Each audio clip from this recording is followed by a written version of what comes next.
Hello, and welcome to another episode of Point to Point. It's the show where I drive from point to point and try to get to the point. Today's point is now the best time to be playing Bloodborne? Okay. Some setup for this one, I guess. I've been in deep in the video essay mines, and I've been plundering the backlog of some of my favorite ones.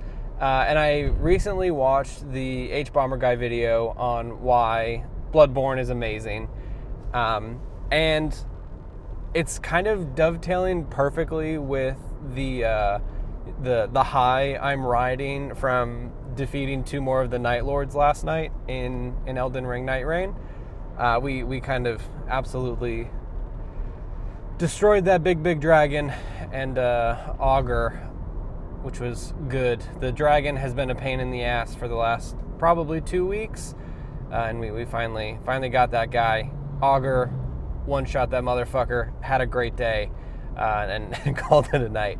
But the movement in that game, and kind of as an Iron Eye player, getting to the point where you just, even as a guy with a bow, you just gotta get in that ass no matter what, has very much kind of mixed with how I'm feeling, or how that video on Bloodborne was, where the entire point of that is just getting in there and doing what you can, and then letting the game guide you to be as aggressive as you can be, instead of kind of turtling up. And the combat style in Night Rain is very much that. Like, you are no matter whether you are like a caster or a big sword guy, it kind of just behooves you to just get in there and do what you can as fast as you can.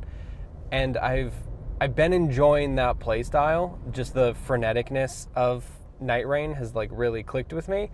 And now that the H-Bomber Guy video about Bloodborne and why it's so good, and why all of the mechanics lead you to being a more aggressive player who's like taking bigger risks and learning from those risks, and not turtling up and kind of backing away, which is how I played. That's how I played Elden Ring. I played Elden Ring as a caster, and so I would just kind of bob and weave in the distance and snipe most things from afar. The only time I ever held a sword was against Rennala, because she has super high magic resistance, and there's just no doing it there. So it's been kind of fun to like see this style change. And the other thing I've kind of been thinking about is, with Duskbloods and probably Elden Ring 2 and whatever else From is doing, we are now 10 plus years. I'm not sure when Bloodborne actually came out, but we are at least a decade away from when that game released, I think. And now I just don't know if it's ever going to come out anywhere. Like, it seems like getting a PC version of Bloodborne is probably not going to happen.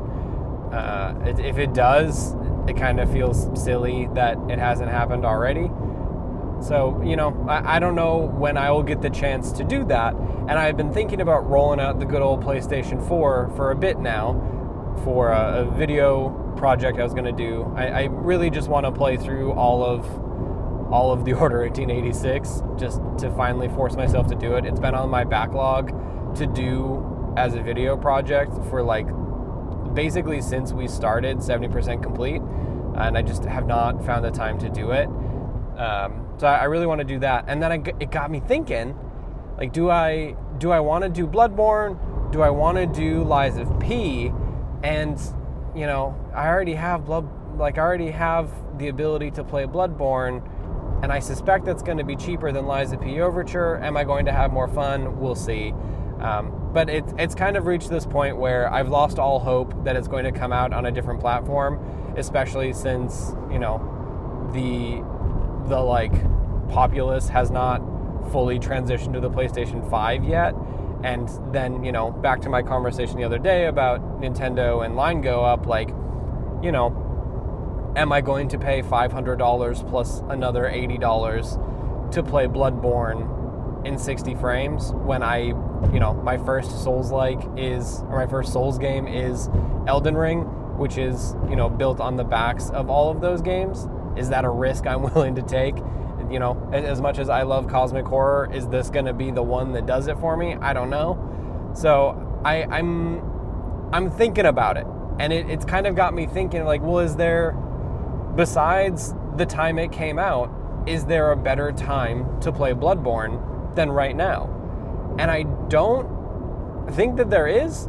Like, until there is a new version of that game, if there is a new version of that game, the PlayStation version that is out currently on the PS4, I think is just like, that's the only way to play it, obviously. But like, at this point, I don't know if it's worth waiting any longer, because, they've moved on. They're doing other stuff now. From has moved on. Instead of making Bloodborne 2, they're making legally distinct Bloodborne 2 with friends. So, maybe it is time to get my cosmic horror on. And it just kind of has made me think that, like, I know that there are ways, perhaps, to play that on PC, and I don't know if I would kind of investigate that at all. I don't know how much what you get out of it is going to be worth it to me. So, I mean, I guess maybe I'll explore it a little bit. But I guess, like, the big decision here is Bloodborne or Lies of P. Because from everything that I've heard, Lies of P is just a Bloodborne. But the thing about Bloodborne is I like the steampunky cosmic horror angle on it, and maybe Lies of P doesn't have that. I'm also, the other, like, media habits involved in this as well. Like, I'm probably third, if not halfway through the run on Friends of the Table in Songfiel, which is also just Bloodborne, and I just fucking love that. Like, there's so much about stuff around Bloodborne, like this cosmic or gothic horror, like, steampunk setting, that I really, really like. And I'm really looking to get into that, because it's also part of this larger thing that I'll probably spend a full episode talking about at some point. But I'm still in this weird mode where I'm kind of pivoting to horror, and I'm, like, trying to figure out what my taste is, like, trying to see what type of horror I can get into, like, where a lot of stuff that I enjoy intersects with horror. Like, I don't know why. Like, I'm not quite sure what this pivot to horror is, or, like, why it's jumping out at me right now. But there's just something about this entire genre. I mean, it's similar to how I feel about Metroidvanias, I guess, at this point. But there's an entire genre, or, like, aesthetic of games that I just simply don't engage with. And it is a decision that I made, when I was a scaredy cat 10-year-old, where, like, I have seen, a cousin of mine play Fatal Frame, and I've decided that that's not for me. And that has, like, ramifications of, I've never, besides Resident Evil 5, I have not played a Resident Evil game, right? And, like, those aren't even that scary. Like, those are just pulpy jump scare games.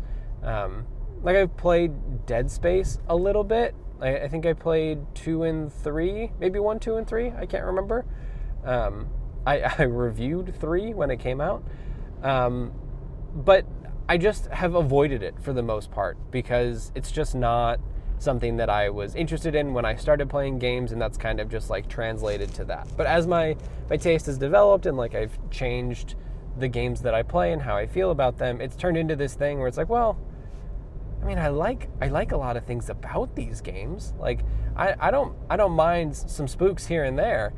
I'm not necessarily gonna jump right into, like, Scorn, because that's not my favorite flavor of spooky horror vibes. Like, the Giger stuff is nice, but no thank you. But I think that it's more just stuff like that, where I'm just not quite sure what I like, so I gotta sample it around. That's why I play Dead Take, you know? Like that is kind of the lowest barrier for me of like, oh, this is like a spooky puzzle game. I like puzzle games, and there's no like monster chasing me. Okay, fine. Because I played 10 minutes of Amnesia and got murdered by a monster and said, no, thank you. So yeah, I think this is like also part of that. Like Bloodborne is now like a spooky version of a type of game that I like, with a type of gameplay mechanics that I'm like slowly building. I mean, I don't know if I would say I'm building enjoyment with the Night Rain or with Elden Ring proper mechanics, but even with Blasphemous, the like more, you know, deliberate or like smart stuff, I'm like feeling a little bit better about. So